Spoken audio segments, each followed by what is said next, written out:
Hey, welcome back, guys. Appreciate you stopping in with us today.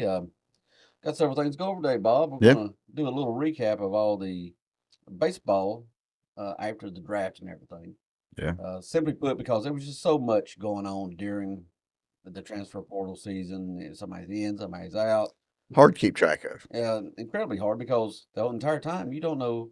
We lined five guys, and will all five go to the draft? Yeah, I mean, it was. it's totally different from the other sports, obviously, but it is kind of a pain, putting all that effort into guys, both high schoolers and Transfers, transfers, and not knowing if you or you won't get them will after get they them. commit to you. You know, Um, so we'll kind of give a rundown for Tony V. I believe he's probably pretty happy. yeah, Um, also talk a little bit about some buzz of some players. I guess players that generated a little buzz during the off season in one yeah, form or another for the football team right. heading into the 2025 season, Bob. And obviously, as well, guys, too. Here we will be drawing a little later in the show to give away this sign to one of the people that qualified in the last five episodes. Right. So we look forward to that. Good luck uh, on winning it, guys. Yeah. So, guys, do remember to like and subscribe if you haven't already. Tell a friend. Let's get ready for football season right around the corner, Bob. Right around the corner. But Bob, I'm gonna let you dig into this baseball here, Bob. You're a little bit uh, more qualified than I am on this. Well, Tim, I think Tony and the Vols are very happy with the draft results. It really went about as well as you could really expect. When you have so many guys, I mean, first of all, you had so many people drafted, number one, and that was great. Um, It was almost like a Tennessee infomercial from what I that's kind understand of a for lot the it was. I mean, first round. We've set all kind of I know Tennessee records right. for baseball We players. had so many people drafted forward first round, and you had so many others drafted too. And then Tony was on the show and doing what Tony does best. He's very got a great personality for that kind of stuff. Oh Uh, yeah, it was killing some other fan bases. I was watching or reading a couple of sites and some they felt like it was an unfair advantage. unfair advantage. Yeah, Yeah, I love that. yeah, and that's got to help, man, with recruiting because you know who watches those things. Every big high school recruit in America is watching the draft. Oh, I mean, absolutely. how do you not like, man, want to play for this guy after listening to him? You know? Oh yeah, it is a infomercial in a lot of ways for Tony V and the Vols, and I mean, more power to it. And he yeah, gets invited back every year because he does such a fantastic job there. fantastic job. Yeah, I mean, definitely, you could definitely see him over somebody like Tim Corbin, which looks like he's about as you know dry as desert dirt. Uh, but well, let's look at the draft wins, Tim. Probably the biggest one is probably Henry Ford, in my opinion. He was the number one portal guy out there when we got him. That was a huge get. Just a huge bat there from Virginia. We was major concerns about him going in the draft early, and didn't. Yeah, honestly, I never expected him to make it in. Yeah, he was always kind of a coin flip kind of guy, but man, it was you just didn't know. I mean, and then another guy that we weren't too sure about was number 22 high school player in the country, Cameron Appenzeller, which is a left-handed pitcher, which we desperately needed. Uh, that was a big get because he was a guy who was very much a first-round draft pick risk. Um, another guy this guy who we thought was actually going pro, had no intentions of coming to UT, was Ethan Moore, top 100 player, but wasn't drafted where he wanted to get drafted, so he's coming. A guy who we thought was probably coming in, another top 100 player, Trent Grandlinger, a catcher, elite catcher. He's coming in. That's something we've kind of struggled with too. Yeah, A position we've struggled with. Seemed like for the most part over Tony's yeah, tenure here. yeah. It's a little bit to do with this and that, but as far as the defensive aspect of it, far as the pitchers and stuff goes. But it seemed like we have a hard time getting some really good bat numbers from them guys. But maybe this is the maybe this is the guy that puts us over the top on that. Probably the biggest surprise of the night was Brandon Arvidsson not getting drafted where he wanted to get drafted, so he decided to come back. And him being a lefty, that was big because we were short-handed on lefties. Yeah, I mean, we were basically just bone dry as far as one barrels point. empty. Yeah, like what we was going to do, and you want a good mix, yeah, we got to have some of both. And I know late in the process, it looked like we was really batting zero. Yeah, and that turned quickly. Probably the another guy that could have went pro and didn't was pitcher Blanco from Virginia, Henry Ford's teammate. That was one that was a little bit of a draft risk. That worked out for us too. Quickly on the losses though, Cruz, Schoolcraft, we was expecting him to go. He was a first round draft pick. It's hard to turn down somewhere in the neighborhood of $6 million to come to UT. Well, I did it just to join you today on the podcast. Right. But I love the orange. Probably the biggest surprise loss was probably DJ Newman getting drafted kind of late, and he couldn't turn down the money. Mason Estrada and Clay Edmondson, those are two guys who were basically coin flips. We was hoping to get one or the other and end up losing both. That kind of stunk. And we ended up losing Matt Barr, a pretty big time transfer pitcher. But he was a guy we pretty much knew was going as soon as he committed. Draft was always by far his top choice. But and one other slight note on that is Reese Chapman and Dalton Bargo didn't get drafted, so they have the chance to come back. Now the numbers trying to get down to 34 is going to be difficult. Yeah, cause we're somewhere over 10 over. Yeah, right now, and that's not even counting those two, I think. So, I expect more guys to be cut. They'll have to be, and this isn't just a Tennessee problem, though. No, it's not. These new numbers have really thrown off everyone's roster building. Yeah, it might have hurt Tennessee more than most because they had so many kids want to come here, and we probably had a little bit bigger roster than what some people was. But yeah, that's a problem across the board.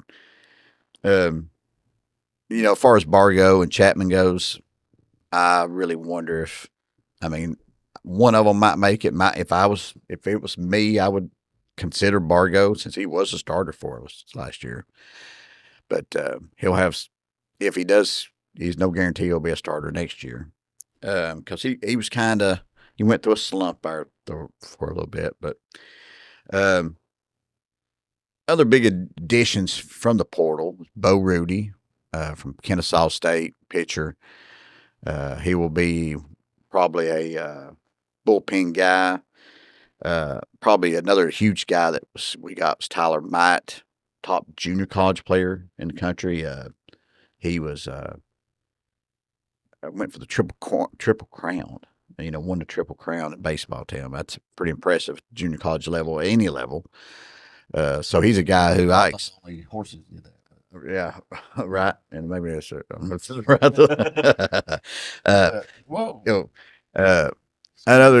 Other big addition of Garrett Wright, catcher from Bowling Green. Good defensive catcher and offensive guy too. Finley Bates and I can't forget one of our major additions, Landon Mack, which will almost for sure be one of our starting pitchers next year. Now we went over that. Let's quickly go over what, next year's lineup will look like. Who we got coming back, because super early, obviously. And like you said, they got to trim a lot of people off there. Yeah. I think a lot of the ones I'm going to mention will be back. Because I think they got to have to, I think. we sure wouldn't want to lose him, put it like that. But Manny Marin's back, Chris Newstrom, Levi Clark, Blake Grimmer, Jay Abernathy, Stone Lawless, Hunter High. Then you throw in the newcomers Tyler Myatt, which is almost for sure going to be, in my opinion, probably going to be a starter somewhere for us, or DH.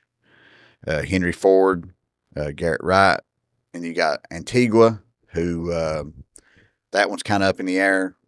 I think a lot of people thought he might hit the portal because of these new numbers, and he kind of struggled on the at the plate last year. But so far, in the summer league stuff, he's hitting the ball pretty dang good. So that one might change. And then you have the another transfer, Finley Bates from San Diego State. He's an infielder. He's an option there too. As far as pitchers go, you got Landon Mack, which I mentioned before, big transfer pitcher. Tegan Coons up there in the Cape Cod League. His first 3 starts have been awesome. So, that's a guy who we knew his talent levels quite a bit. So, if he takes that next step level, he would definitely be in the starting rotation, if not getting a lot of pitches. A guy that wasn't was on the team last year, but because of injury, he was kind of in that Cameron Appenzeller type level pitcher was Anson Siebert, but he had an injury and didn't get drafted last year, mainly because of that injury. So he will be back, and I think he will be a potential starter. And Arvidsson and Blanco are the other 2 guys who potentially starter. Arvidsson, in fact, he really finished the year off really well. So if he was able to, I think he bet on himself by coming back, saying that, hey, that was who I was, the guy at the end of the year, Oh yeah. Bob, I know during the course of leading up to the draft, and we was getting a lot of transfers out, particularly among pitchers. I mean, Yeah, a bunch. And some people was freaking out about it, but you needed to slow down, stop and think about it. Tony had signed so many pitchers, So many. many of them that it was never really going to. I mean, they may say a midweek game, 1 inning, something like that. But with these smaller numbers, Bob, do you expect maybe him to change philosophy a little bit in that midweek stuff? Not giving sit because you're going to have less pitchers on your roster now. So are you going to send somebody out there for strike one guy out and then pull them out, or Right. going to stick to some guys more now? Well, I think that somebody said somewhere else that he might have used 6 pitchers in 1 inning last year, basically to just give them pitches. Yeah. I don't see that. No, I don't see that at all. I think it's going to be really interesting how teams use their pitchers next year. I expect more runs to be scored next year because when a team gets hot, I don't think you're going to be able to afford sometimes to, okay, we'll just put somebody in here. They're going to be like, you know what? This guy's got to ride it out. He's got to make it to 5th inning, or he's 6th inning. We've got to get X amount of innings out of him. This. It's going to be interesting how that changes things. Because I really don't know how many pitchers we're going to wind up carrying off this. What do you say, 34-man roster now? Yeah, I've seen some numbers thrown out there, but man, I'd hate to project. But it's not going to be enough for what most coaches will want. Well, no, it never is, Bob. No. They would have liked to kept at least 3 or 4 more, I'm sure, than what they're going to have. So they're going to be thin on the pitching.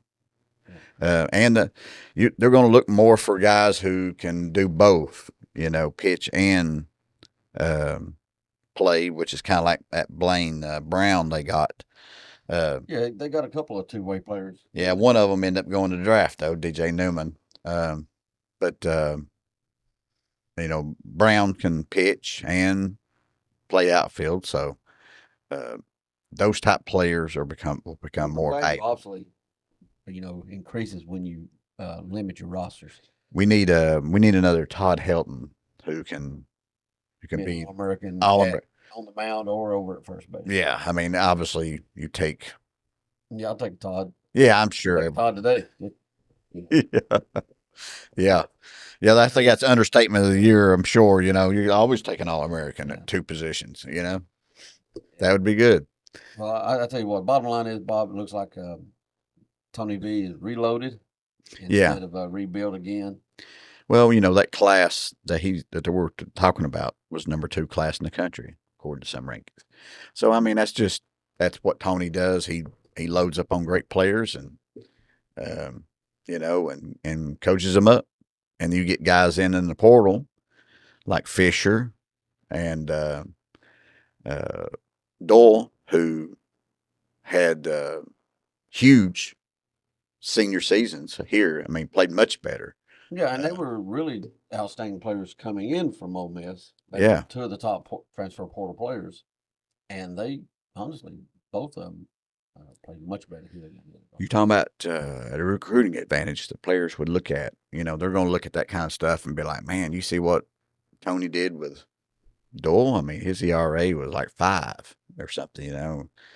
Uh, he lit him up. They turned him into a early first round draft pick. So I mean, stuff like that with the draft coverage stuff is going to be huge. But well, Tim, let's go to the next stage here of our episode, which is the drawing, and then we're going to go into some buzz from the The football players. football players. That created buzz during the summer, heading into fall camp. Okay, guys, we've made y'all can see. Put up that work one. Okay, Yeah. a bunch of these right here, which I know I dropped some in. I'm sorry. Yeah. Anyways, glass bowls, so y'all can see it. I'll shake it up a little bit, Bob. Yeah, let's move that there, Tim. Yes, first. Yeah. And go up and down with it here some. Yeah, Okay. do it whatever heck you want to do there, Bob. All right, I'm going to toss it up here. So I'm going to toss it up here. Okay. Yes. Plenty of mixing up here. All right. You want to draw or you want me to draw? All right. The winner is. It is Randall Jones, 2823. All right, Randall Jones. We'll message you on your Yeah, we'll respond back. we'll respond back to you, and I will put my email into the description. Yep. I mean, down there, and you can email us. We'll get this to you. Yeah, we'll get your information to you, and we'll ship this out to you. Hope hope you like it, and I think it's a beautiful sign. But well, Tim, let's get into A few football. players just created some buzz. I mean, you know, Bob, sometimes you hear a little bit more after some players, and some guys are kind of don't create a lot of buzz for whatever reason. Yeah, Then they fall practice starts up, and that's a totally different story. yeah, Some things that's jumped at me, and probably weight gains for some guys. That's really interesting anyway. right. You've got Deshaun Bishop. That's probably the biggest. I figured that's one you was going to say because that's probably the Yeah, guy. a couple of linemen, but yes, Deshaun. I mean, when you gain, which now he didn't do it this off season. I just want to make that clear. Over a 2-year period, I think. Yeah, I mean, since he's been here, he's gained what 35 pounds. Yeah, And I don't know if I've ever seen a running back gain 35 pounds. I mean, and from everything I've heard, he's tall man. yeah, and this guy's not like, okay, he's got, belly now. He is ripped. Yeah, Bob. Now you do question, a guy that probably when he came in, Yeah. He was always a tough runner. Right. He's got you expect a certain amount of quickness off of a man like that. Now, obviously, he's going to be still continue to be a tough runner. He's all heart. Yeah. But, if it doesn't impact his quickness or his speed very much, I think that might portend a really big year. Yeah. Another guy, Tim, that I've heard quite a bit of buzz about here in the summer camp is Braylon Staley. I've heard a lot of people say, watch out for him. And we need, if you was to say, hey, Who do we need somebody to step up at? What position? Wide receiver would be number one on my list. Yeah. You know what I mean? Yeah. Right at the top. Right there, There goes that quarterback. quarterback. Yeah. Yeah. Staley's always been a favorite of mine since going back to his high school days, and then like his first few weeks on campus, he reached Mhm. a lot of heads. Um, but him in that slot position, I can really see him do some damage um, after the catch. Yeah. Another guy who hear a little bit of buzz about is Boo Carter, and you know, you got. I think one thing that kind of solidified some of that buzz was the fact that he was picked third team all conference off a guy uh, who wasn't even a full time starter for you last year as a freshman. When you get a guy who's picked third team all conference, at that kind of, that really surprised me honestly that he was picked there for that position. Well, it does me too, just simply for the reason you do. Right. But a lot of these guys who vote on this stuff, they talk to people behind the scenes, Right. and you can see him on the tape. He kind of jumps off at you, but the buzz from the people around him, Right. when they talk to your Cole Kublets, your Michael Haney's, or any of these guys at the SEC Network, or even local people. Right. Um, everyone talks on that team talks about Boo Carter. Right. Yeah. And not just from a defensive side, which I don't really know about the offensive side because that part's going to be very hush hush, I'm sure. But we expect, I was just sitting there and watching some film from last year, and I was just sitting there thinking, uh, man, you get a guy like Boo Carter, so many times a receiver has to basically make about two guys miss. You know, that's not that hard for Boo Carter. You know what I mean? No, that's If you can get Boo Carter some catches in that second level, where he only has to lose his guy and a safety, uh, he could definitely be running free going down the field for touchdowns. I mean, the guys, if he can do as good as on punt returns, is what we saw, and he only has to get rid of two guys. well, he's electric, Bob, and I think we're going to see lightning strike a few times with Boo Carter this year. It would be a shame if he don't. I mean, I really think he will. Another guy, Tim, we've heard some buzz about is Sanders, Davis Sanders, as we nicknamed there because of a mishap, but David Sanders. Yeah. For those that don't know, at one of his recruiting events at dinner, they put a little signage on everybody's thing where they could sit down. Yeah. And some staffer had written Davis Sanders. There was a little bit of a meltdown on VolQuest about that. Are we going to lose a recruit over that? Yeah. I mean, and obviously they just laughed it off, which it should have been like. Right, should have been, yeah. Because I mean, it wasn't like Heupel did that or something. If Heupel did that, then or called him, Davis, that might be a problem. Yeah, but it's somebody probably working, nutrition staff or something, just setting the table, so it was no big deal. Yeah, it's no big deal, but yeah. Speaking of nutrition staff, though, I believe we do owe them a great hand in part of the buzz from David Sanders. Yeah, I mean, he's gained a lot of weight. The exact weight we don't know, but he seems to be over 300 now. Seems like somewhere between 20 and 30 pounds of good weight from what we understand. Right. Which he needed. He was undersized. Yeah. Coming into this right here, and this probably just gets him at the minimum of what he needs. He's just going to continue getting stronger and a little larger, but a lot stronger. Right. Now, a guy who got a little less, that's created a little bit of buzz his own self, has been, Lance Hurd. Yeah. Oh, yeah. That definitely noted right there. Go ahead. Yeah. That's big. Him dropping weight, getting in shape, not being winded so quick is going to be a huge part of this team's success if we have it this year. Well, I we talked on the previous episode or two there that he was going to be my, I think, offensive breakout player of the year because, and that's hard to quantify from a lineman position, but I think he's a guy who will be the most improved player from last year, just because weight loss, better shape, and At this point, injury free. at this point, injury free, which he was dealing with some injuries. And he was young. I mean, the guy was, people got to remember, he was a redshirt freshman last year. And for linemen, that's young. It's a developmental position. Even if you're a star in the making, Right. you do develop and get a lot better. More so at that spot. Yeah. Who else you got, Bob?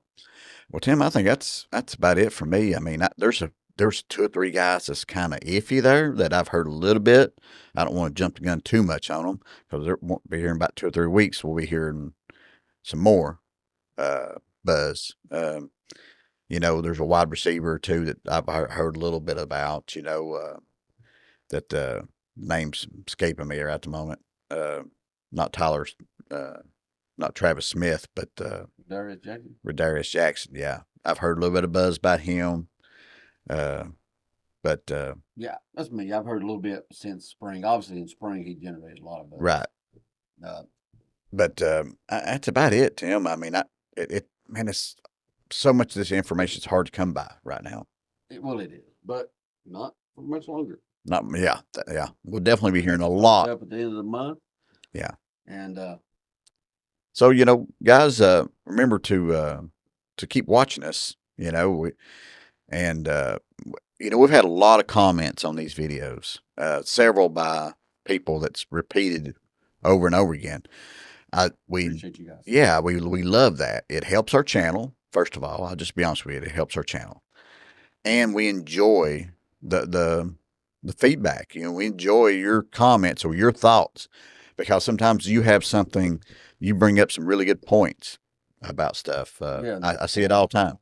Bring it up in another episode. Yeah, we enjoy the back and forth banter there, and and just some good thoughts on our videos. Well, Bob, you got anything else other than go Big Orange? I believe that's it, guys. Go Vols.